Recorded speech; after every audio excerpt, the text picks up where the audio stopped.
Zu Hause eigene Metallprojekte umsetzen und das ohne, dass man gleich 5.000 Euro in die eigene Werkstatt investiert. Da werden dir viele Leute sagen, das geht nicht. Du brauchst einen Schweißtisch, du brauchst ein Schweißgerät, eine Bohrmaschine und. Doch ist es möglich. Ich habe das früher jahrelang selber gemacht und ich zeige dir in diesem Video, wie das möglich ist. Ich habe ein schönes Beispiel. Da sind zwei Beistelltische, zwei individuell angefertigte Möbelstücke und diese beiden Möbelstücke werden wir anfertigen in meiner Werkstatt. Ich zeige dir, wie ich das heute mache mit meinen professionellen Möglichkeiten. Ich zeige dir aber auch zu jedem Arbeitsschritt eine Alternative.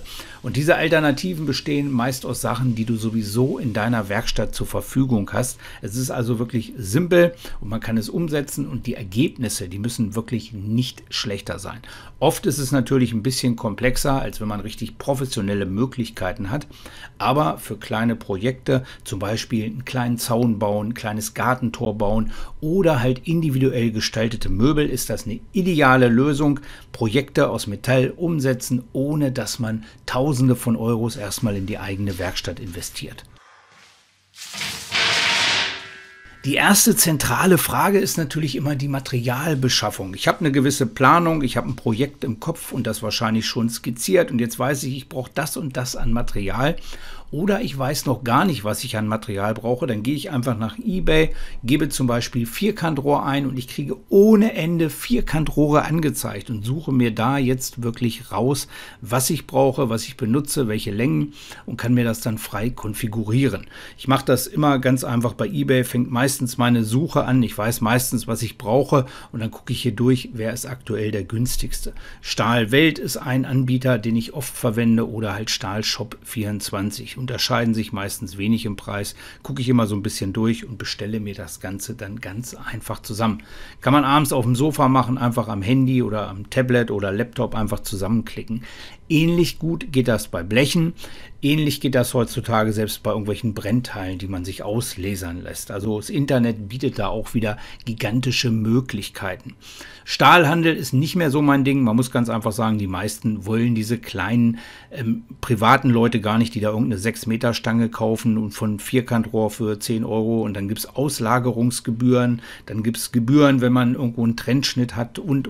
Also es lohnt sich meistens nicht. Aus meiner Sicht, ich bestelle mir eigentlich alles online. Ich gucke mir ein Projekt durch, wie das hier, und dann bestelle ich mir einfach diese 4 Stangen. Die haben etwas über 20 Euro gekostet, mit Versandkosten waren es glaube ich 26, 27 Euro und daraus baue ich diese beiden wunderschönen Beistelltische.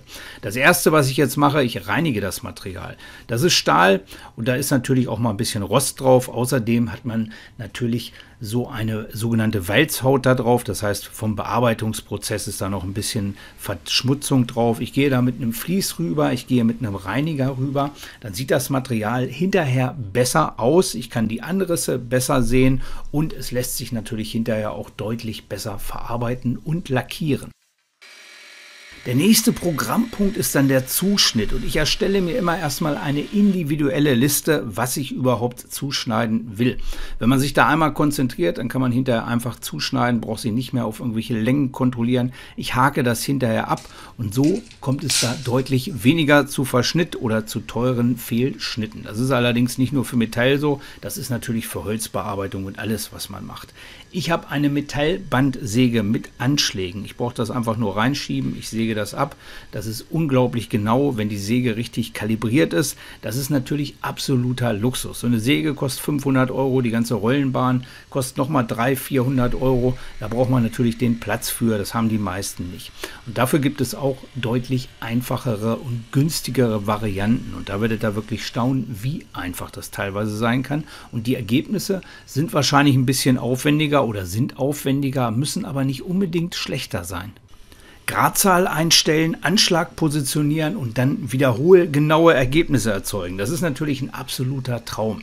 Wenn man es manuell macht mit anderen Methoden, dann ist es natürlich immer sinnvoll, dass man sich vorher genau anzeichnet, was man hier wirklich zuschneiden möchte. Ich habe hier ganz einfach einen Zuschnitt erstellt mit einem sogenannten Speed Square.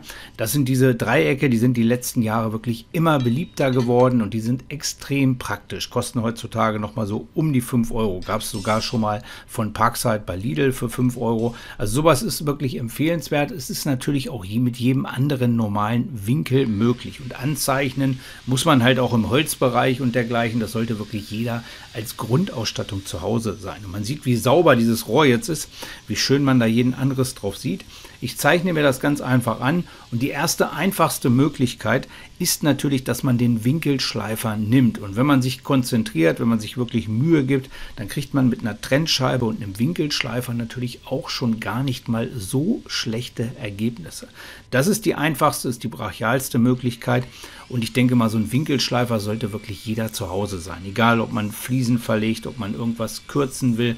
Der Winkelschleifer ist wirklich ein universelles Werkzeug, das wirklich in keiner Werkstatt fehlen darf. Und die kriegt man heutzutage auch schon, wenn es die ganz günstigen Varianten sind, für 30, 40 Euro. Und das reicht oft auch wirklich vollkommen aus. Es gibt aber auch ganz andere Möglichkeiten und das haben die meisten nicht so auf dem Schirm. Und eine tolle Möglichkeit ist wirklich die Handkreissäge. Eine Handkreissäge mit einem Universalsägeblatt oder natürlich ein Metallsägeblatt, aber bei mir reicht wirklich ein Universalsägeblatt, ist eine tolle Variante, um Material zuzuschneiden. Ich schneide damit Stahlbleche bis zu 20 mm zu, ich schneide damit Vierkantrohre zu und das geht unglaublich schnell. Man hat immer so viele Späne natürlich, die durch die Werkstatt schießen. Das macht immer hinterher viel Sauerei und Aufräumarbeit. Das ist aber so das einzig Negative. Ansonsten kriegt man hier wirklich schnell und effektiv gute Ergebnisse. Ein Schnitt nach dem anderen. Eventuell bei dickeren Materialien natürlich ein Tropfen Öl dran. Wenn man Chrom-Nickelstahl, Edelstahl verarbeitet, muss man natürlich sehr vorsichtig sein. Aber im Prinzip ist hier wirklich ein idealer Zuschnitt innerhalb kürzester Zeit möglich. Jetzt gibt es nur zwei Probleme. Wir wollen natürlich einen 45 Grad Schnitt, das ist ein Problem.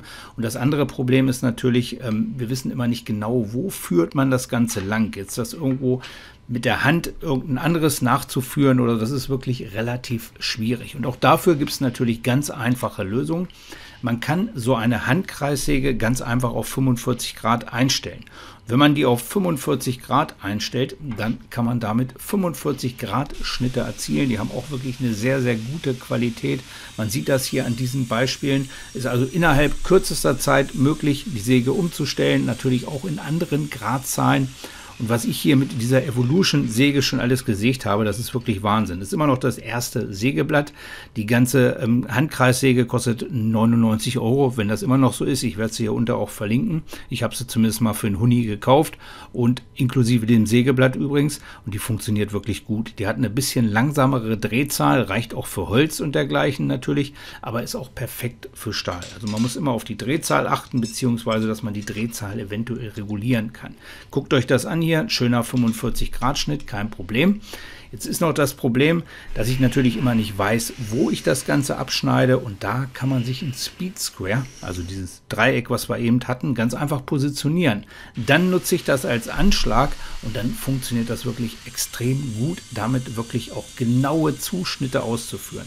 Das ist eine tolle Variante für die Baustelle und das ist auch eine tolle Variante, wenn man keine anderen Möglichkeiten zu Hause hat. Der nächste Arbeitsschritt ist jetzt das Bohren meiner Werkstücke und da wäre natürlich ein Traum, wenn ich so eine schöne große Ständerbohrmaschine hätte. Habe ich auch nicht. Ich habe aber eine andere schöne Möglichkeit. Ich will hier die Tischplatte anschrauben können und ich will Möbelfüße unten drunter setzen. Das macht das Ganze wirklich richtig schön und richtig professionell. Jetzt habe ich hier so eine Tischbohrmaschine, eine schöne Lösung, die sind auch sehr bezahlbar, aber sind immerhin 250 Euro, da läppert sich so der eine Euro mit dem anderen. Darum gibt es natürlich auch die einfache Möglichkeit der Handbohrmaschine. Reicht für viele Arbeiten, gerade im Stahlbereich, vollkommen aus. Ist natürlich nie so hundertprozentig genau wie so eine Tisch- oder Ständerbohrmaschine, aber reicht aus und es ist natürlich immer ein bisschen mehr Quälerei. Aber wir reden hier von 2 mm Rohr.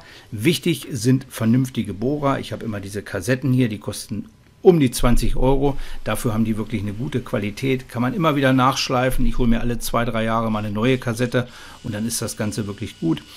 Ich bohre hier, da werden die ersten anfangen zu weinen wieder. Ich bohre hier übrigens fast ohne Kühlschmierstoff. Fast, sage ich, weil ich es bei den größeren Bohrungen natürlich gleich nutze, bei den kleinen aber definitiv nicht. Ich will, dass meine Materialien so wenig wie möglich verunreinigt werden. Und bei 2 Millimeter, wenn man da irgendwo schon tonnenweise Öl und Kühlschmierstoffe braucht oder so, dann sollte man seine Bohrer hinterfragen. Weil wenn man das Ganze hinterher auf dem Material hat, dann fängt es wieder an. Beim Schweißen verdampft es. Ich muss es vorher abreinigen, auch wieder mit Chemie und dergleichen. Darum versuche ich da wirklich so vorzugehen, dass ich hier relativ wenig Kühlschmierstoff benutze. Und das kann man gerade im Metallbereich, wenn man an den Stellen schweißt und es möglich ist, muss man natürlich immer so ein bisschen differenzieren. Wenn ich jetzt eine 20 mm Platte habe, brauche ich natürlich vernünftig Kühlschmierstoff. Aber gerade in diesem dünnen Bereich oder so versuche ich immer möglichst auf sowas zu verzichten.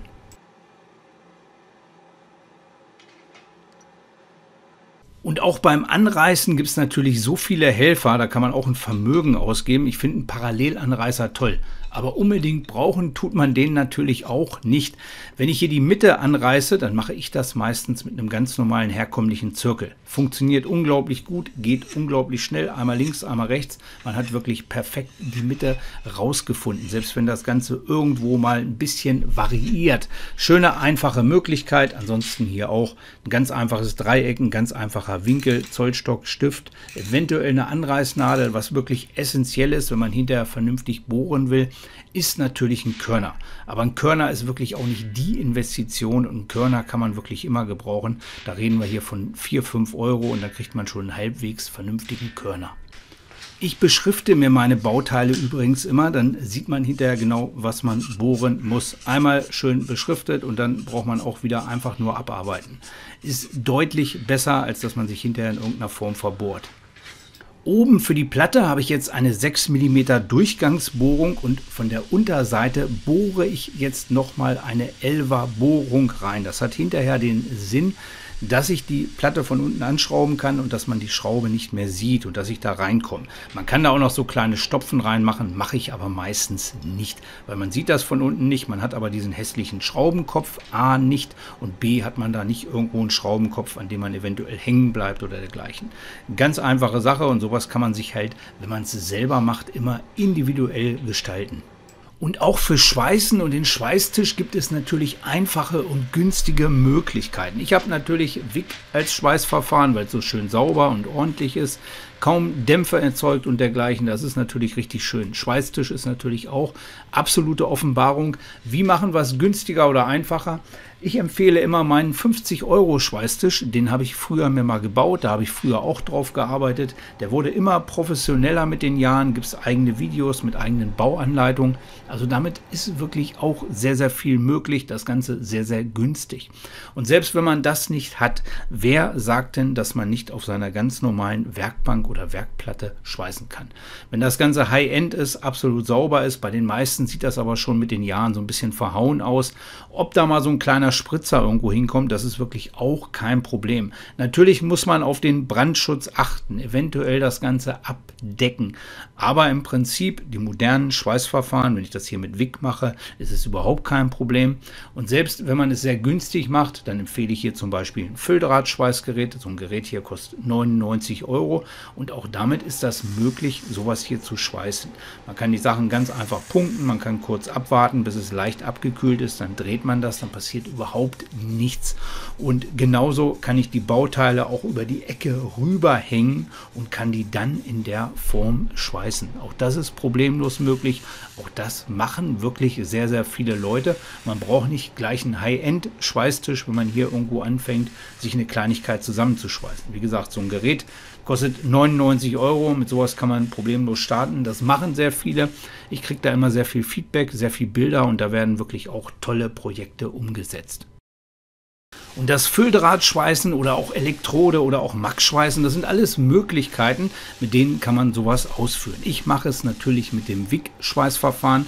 Ganz einfach, es bietet viele verschiedene Vorteile, es ist unglaublich sauber, man hat hinterher sehr wenig Nacharbeit.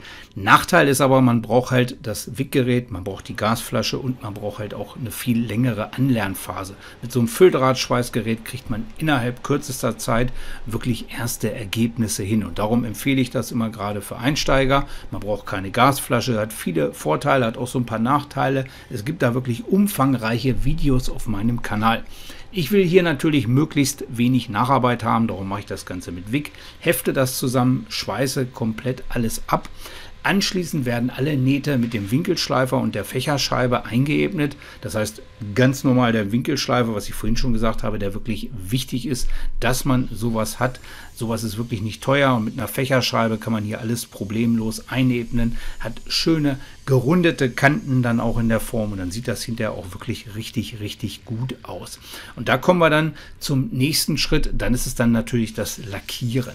Ich möchte natürlich auch eine ansprechende Farbgebung haben. Da gibt es natürlich die verschiedensten Möglichkeiten. Man kann es mit einem Pinsel anstreichen, mit einem Metallschutzlack. Mache ich meistens nicht. Ich nehme ganz einfach eine Sprühdose. Ich habe hier in der Form halt Hammerit genommen. Das ist wirklich Qualität und dann wird das Ganze vernünftig lackiert. Wenn es jetzt Sachen sind, wo es nicht so drauf ankommt, dann nehme ich oft auch ganz günstige Lackdosen und sprühe das Ganze einfach über. Wenn ich das in den kalten Monaten mache, dann mache ich das in der Werkstatt, bevor ich die Werkstatt verlasse. Mache das Ganze natürlich mit einem Artenschutz, sprühe das ein und habe dann hinterher meinen Heizungslüfter, den ich da nochmal 5 bis 10 Minuten genau draufstelle. Das ist wirklich ein Geheimtipp. Dann ist die Farbe wirklich schon schön angetrocknet und wenn die Werkstatt dann eine gewisse Grundwärme hat, man verlässt die dann oder die Garage zum Beispiel, dann trocknet der Lack auch vernünftig. Wenn es so kalt ist oder so, hat man sonst wirklich massive Probleme mit dem Lackieren. Und was jetzt am Ende des Tages noch fehlt, sind natürlich die Möbelfüße, die wir hier unterbringen wollen oder unten anbringen wollen. Und dafür brauchen wir natürlich unsere Nietmuttern. Und auch da gibt es wieder die professionelle Variante und auch dafür gibt es wieder die Low-Budget-Variante.